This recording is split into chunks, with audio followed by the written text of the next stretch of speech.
네, 오밤중의 뉴스 함께하고 계신 지금 시각 12시 25분을 지나고 있습니다. 기중기님, 역시 내년 총선 압승이 답이지요? 라고 하셨고요. 장타이거님, 정권 바뀌면 진짜 어떡하려고 그러나? 라고 하셨습니다. 아니, 얘들은요, 이렇게 해야 정권이 안 바뀐다고 생각을 하는 거예요. 지들이 영원히 정권을 잡을 수 있다라고 생각한 거죠. 5년짜리 정권이 무서운 게 없는 거죠. 참 기가 찹니다. 예. 예. 오밤중의 뉴스. 그럼 세 번째 주제로 넘어가겠습니다. 자, 윤석열 덕분에 매일매일이 즐거운 3부 토거. 자, 이게 무슨 얘긴고 하니요. 제가 요즘 보면서 기가 차는 부분이 있습니다. 어떤 부분이냐.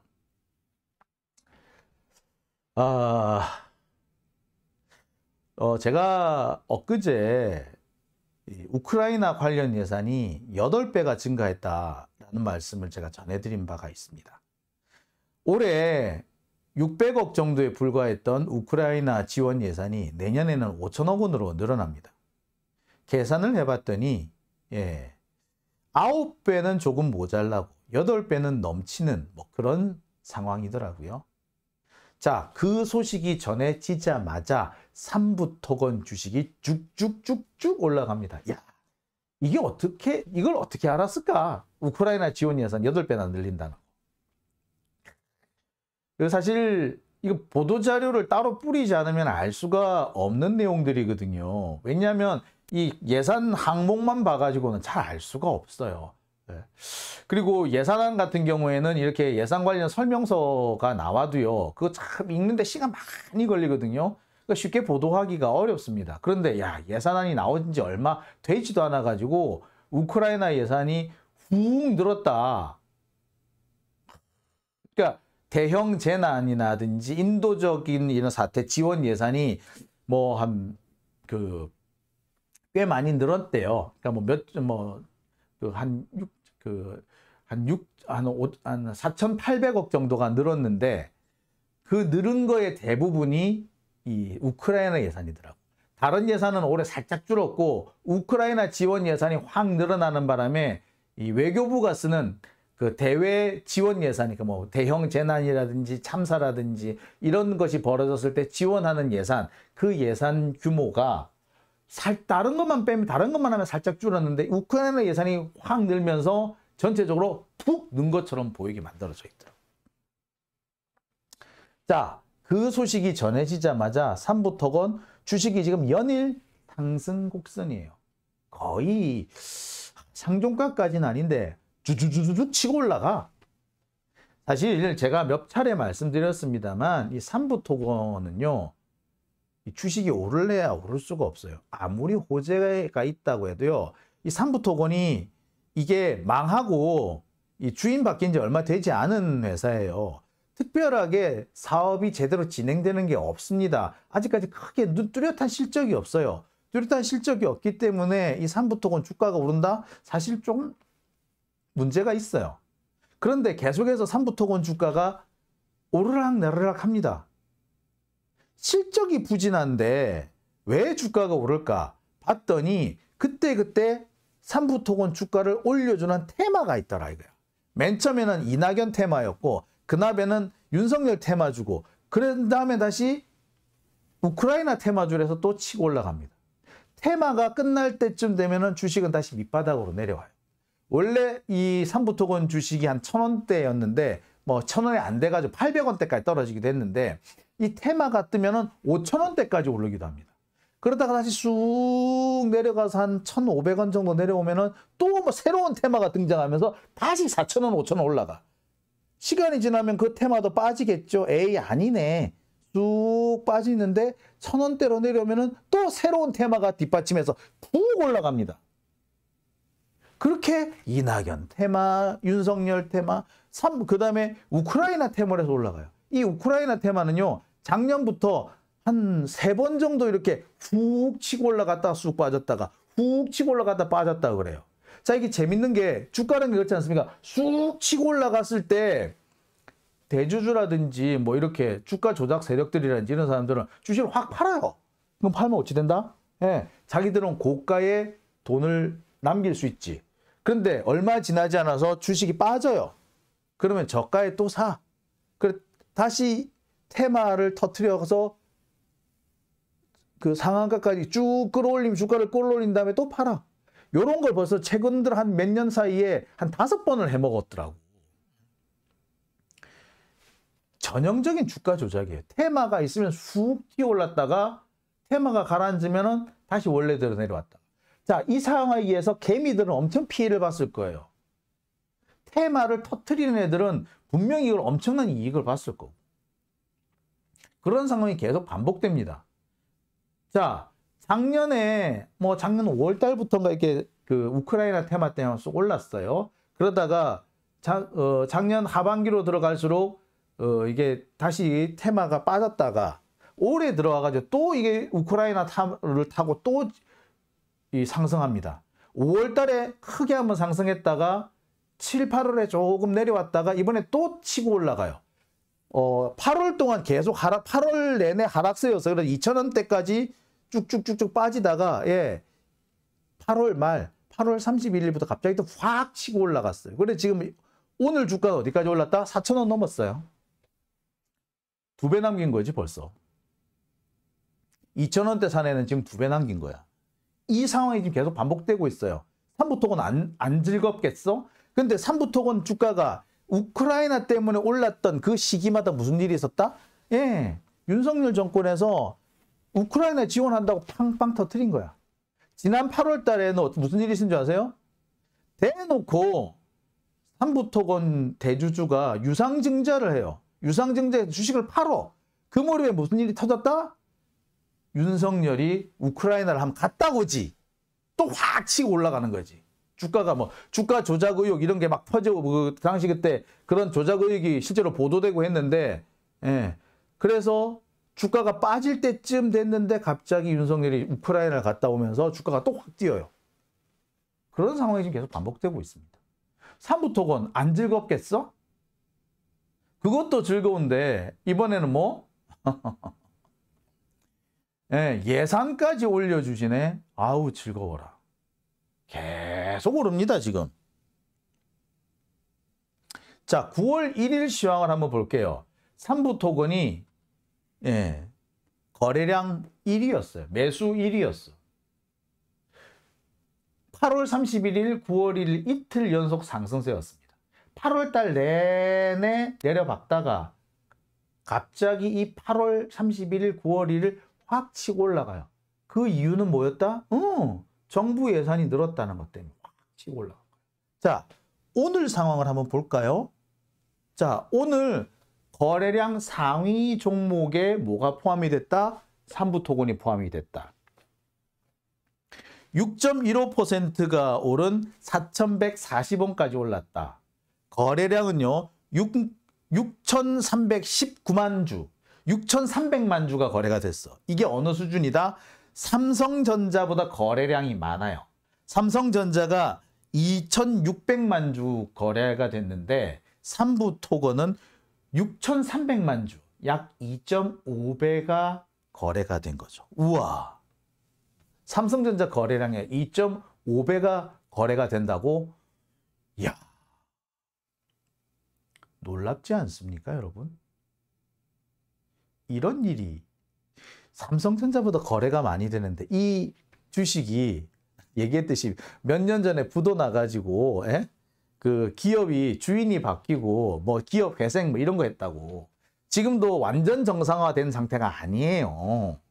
아직까지도. 그리고 뚜렷하게 무슨 실적이 있느냐 그것도 아니에요. 그런데 단지 테마주, 우크라이나 테마주라는 것 때문에 이렇게 주식이 올라요. 오르면 안 돼. 그런데 오르면 안 돼.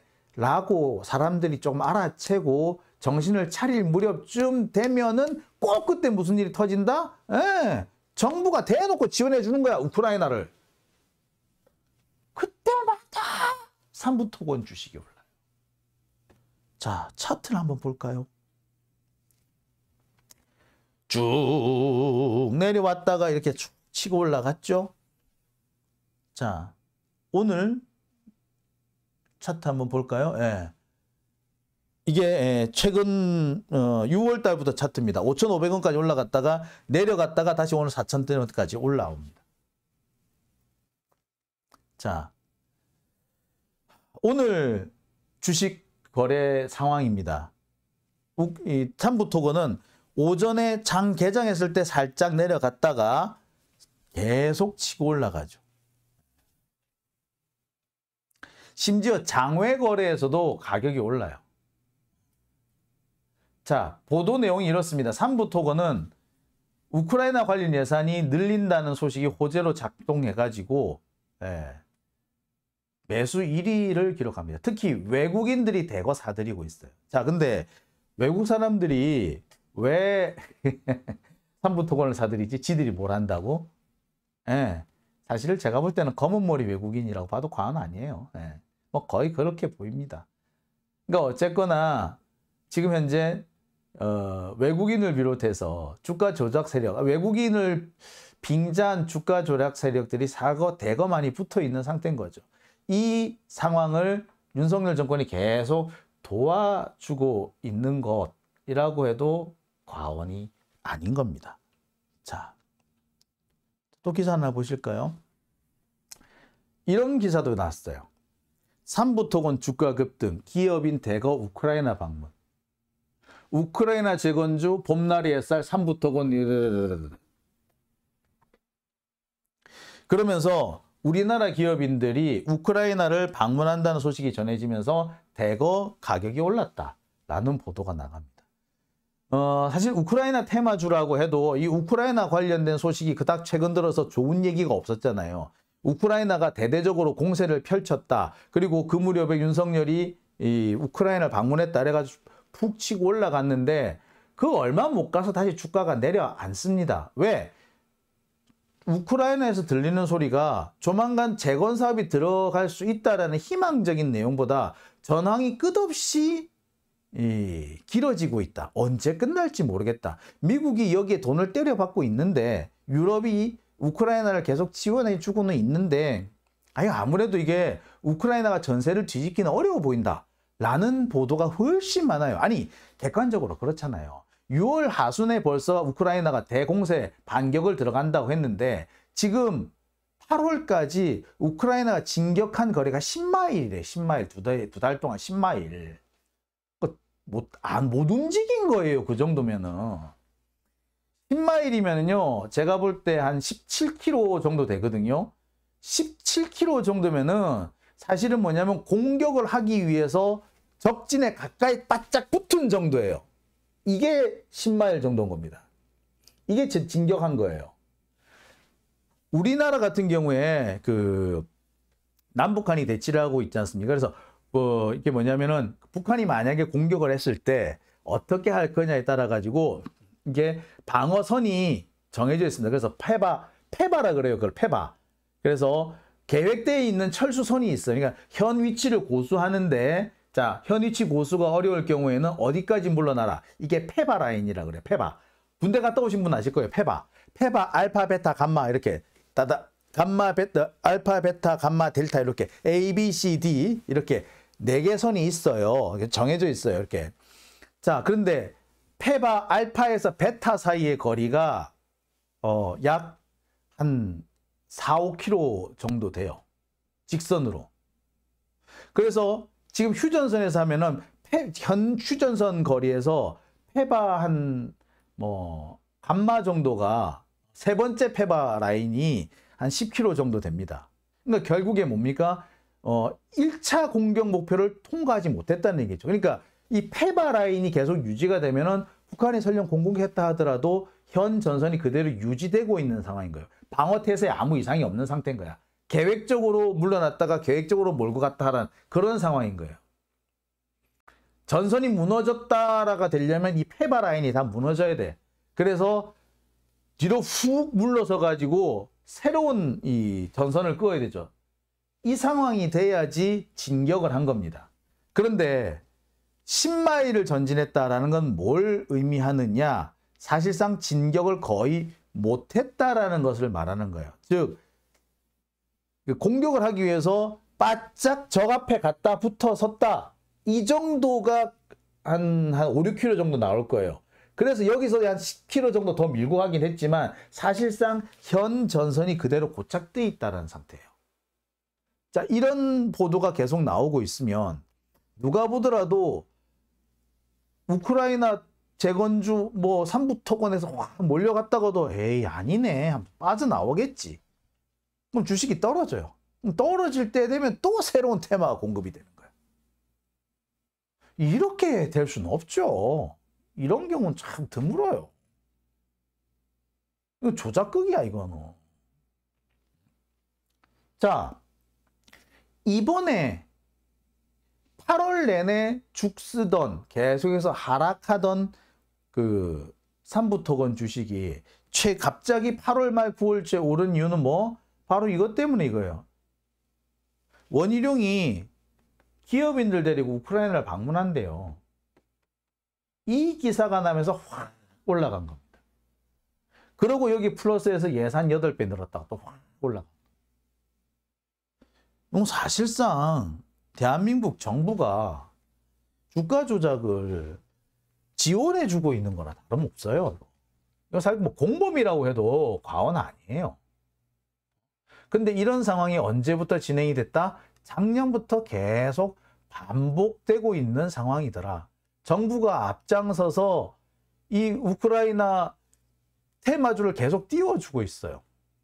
툭하면 지난해부터 툭하면 철도 얘기를 하고, 아니 그리고 우크라이나에 웬 철도? 우크라이나 철도가 이게 뭐? 이건 진짜 뜬금없는 얘기거든요. 그러니까 테마주, 특히 주식시장의 테마주라는 게 이렇게 허황된 게 많습니다. 알고 있는 사람이면 말도 안 된다라고 할 수밖에 없는 그런 내용들인데, 자, 보통의 테마주 같은 경우에는 잠깐 소문으로 떠돌다가 금방 주저앉아요. 그런데 이 삼부토건처럼 주저앉을 때가 되면 또 뭔가 새로운 소재가 공급이 돼가지고 주식이 뛰어올랐다가 한 2~3배 뛰어올랐다가 또 쑥 빠졌다가 또 뛰어올랐다가 이렇게 되는 사례는 역대 찾아보기가 어렵습니다. 이게 정말 제대로 된 테마 같았으면 계속 주가가 올라가지, 5,000원까지 올라가다가 다시 1,000원으로 떨어졌다가 4,000원까지 올라갔다가 2,000원으로 떨어졌다가 또 5,000원 됐다가 다시 떨어졌다가 이렇게 되지는 않습니다. 이거는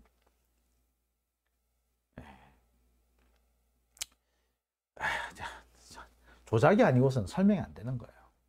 그래서 지금 현재 진행되고 있는 이 얘기들은 결국 다 뭐다? 우크라이나 재건 예산 어쩌고 저쩌고 하는 거는 결국엔 주가 조작 지원 예산인 겁니다. 그리고 이런 테마가 끊임없이 공급되고 있으니 삼부토건은 얼마나 행복하겠어요. 자, 어떤 분은 그런 말씀도 하십니다. 야, 정말 주가 조작이 아니라 진짜 우크라이나 재건 사업을 하는 걸 수도 있잖아. 그것 때문에 주식이 오르는 걸 수도 있잖아. 라고 얘기를 하실 분들도 꽤 계실 겁니다. 그런데요, 제가 지금부터 하나 보여드릴게요. 이 조선일보에서 보도한 내용입니다. 우크라이나 반격이 지지부진하대요. 평균 10마일밖에 진격을 못했대요. 심지어 젤렌스키 정도도 매우 느리게 진격하고 있대. 그런데 공세라는 게 그렇습니다. 공격, 반격이라는 것이 때려가지고 성과를 얻고 적의 전선을 뒤로 물러나게끔 한 다음에 그 과정에서 다시 전열을 정비해서 또 치고 또 치고 이렇게 해야 돼요. 그런데 내가 아무리 두들겨 패도 적이 꼼짝을 안 하고 버티고 있잖아. 그러면 그때부터는 내 전투력이 떨어지게 됩니다. 그래서 어느 순간이 되면 더 이상 공격을 할 수 없는 상황까지 처하게 되는데, 그걸 보고 우리가 공세 종말점이라 그래요. 이미 제가 볼 때는 우크라이나는 공세 종말점에 왔어요. 이 우크라이나는요, 이 러시아를 공격하기 위해서 모두 8개 여단을 새로 편성을 했다 그래. 근데 8개 여단이 지금 현재 병력 손실도 많고 무엇보다 장비 손실이 많아요. 그리고 제일 힘든 게 뭐냐면 탄약 보급이 되게 잘 안 되는 상황인 거야. 그거를 지금 유럽이나 미국 등의 지원에 힘입어 가지고 어떻게 이어오고 있는데 이미 그것도 한계치에 와 있는 상황이에요. 그래서 공세 종말점이라는 겁니다. 오히려 무슨 얘기가 나오느냐? 영국 같은 경우에는 러시아가 앞으로 2달 이내에 우크라이나를 공격할 것이다 라는 그런 입장을 밝혔어요. 이거는 러시아 정보 당국이 공개적으로 밝힌 내용입니다. 자, 정리를 한번 해볼게요. 지금 현재 우크라이나 전황이 어떻다? 언제 끝날지 모른다. 전쟁이 끝난다는 것은 뭡니까? 어느 한쪽이 더 이상 전쟁 안 하겠다 라고 해야 하는 상황이 돼야 되잖아요. 근데 그 상황은 아직 아닌 거예요. 우크라이나가 공세를 폈지만 이제 공세 종말점에 도달했고 오히려 러시아가 반격에 들어갈 상황인 거예요.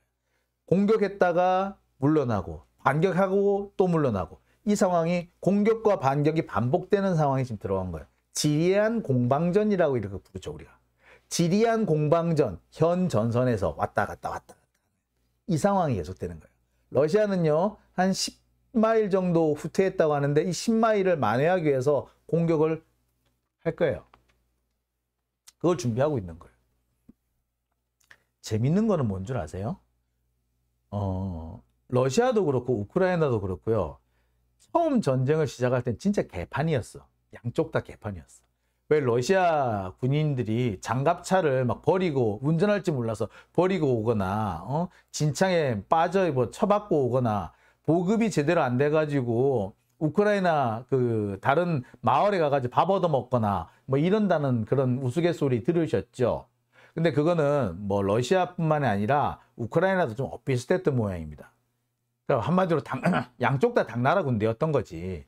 그런데 러시아가 워낙에 물량이 많았기 때문에 물량으로 이렇게 공세를 이어왔던 건데, 자, 1년 넘게 전쟁이 계속되면서 러시아가 각성을 하기 시작한 거예요. 아, 우리가 그동안 뻘짓을 많이 했구나. 여기서 전쟁을 하려면 어떻게 해야 되겠구나. 라는 걸 얘네들이 각성하기 시작했어. 그래서 지금 러시아군의 방어 태세나 공격하는 양상이 1년 반 전 처음 이 전쟁이 시작될 때하고는 완전히 양상이 틀려져요. 새로운 모습을 보여주고 있어. 체계적으로 바뀝니다. 그리고 러시아가 지금까지 우크라이나에 투입했던 이 무기들은 최신 무기는 아니었어요. 약간 B급 무기였던 거지. B급 무기가 어느 정도 소모가 끝났어요. 이제부터 러시아는 A급 무기까지 끌어내야 되는 상황이 됐을 겁니다. 이에 대응하기 위해서 우크라이나는 서방의 무기들을 끌고 왔죠. 자, 이제 진검승부를 할 겁니다. 근데 양쪽 다 진검승부하면 결론 잘 안 나요. 우크라이나가 사실 러시아하고 대응하기 어려울 정도입니다. 하지만 우크라이나 같은 경우는 서방, 미국, 유럽의 지원을 받고 있죠. 그러니까 어느 정도 버틸 거예요. 달리 말하면 뭐다? 현재 전선에서 고착화될 거라는 거. 이게 언제 끝날지 몰라요. 젤렌스키는 이 상황에서 절대 전쟁 못 끝내요. 말 그대로 정권이 날아갈 텐데 푸틴도 마찬가지지. 그러니까 수단과 방법을 가리지 않고 계속 이 전쟁을 이어갈 거예요. 어느 순간 되면은 양쪽 다 전쟁을 그만두지도 못하고 전선은 교착돼 있고 전쟁은 계속되고 있지만 실제로는 전투는 별로 벌어지지 않는 야리꾸리한 상황으로 이어질 겁니다. 그렇게 되면 재건 사업은 물 건너가죠. 언제 될지 몰라요. 자, 그런데 벌써부터 이러고 있다고? 앞으로 3년 뒤, 4년 뒤 어찌 될 줄 알아서 재건 사업. 그 사이에 또 이렇게 몇 번을 각종 테마가 터지면서 주가가 오르락 내리락 하겠지? 자, 많은 분들이 이 부분에 대해서는 관심을 쓰지 않고 있는데 저는요. 윤석열 정권이 물러나게 되면 윤석열 정권을 때려잡고 난 다음에 뭐부터 조사해야 된다 보느냐. 이 삼부토건 주가 조작 의혹부터 해야 된다라고 생각이 됩니다. 자, 오밤중의 뉴스. 오늘은 제가 여기까지만 하겠습니다.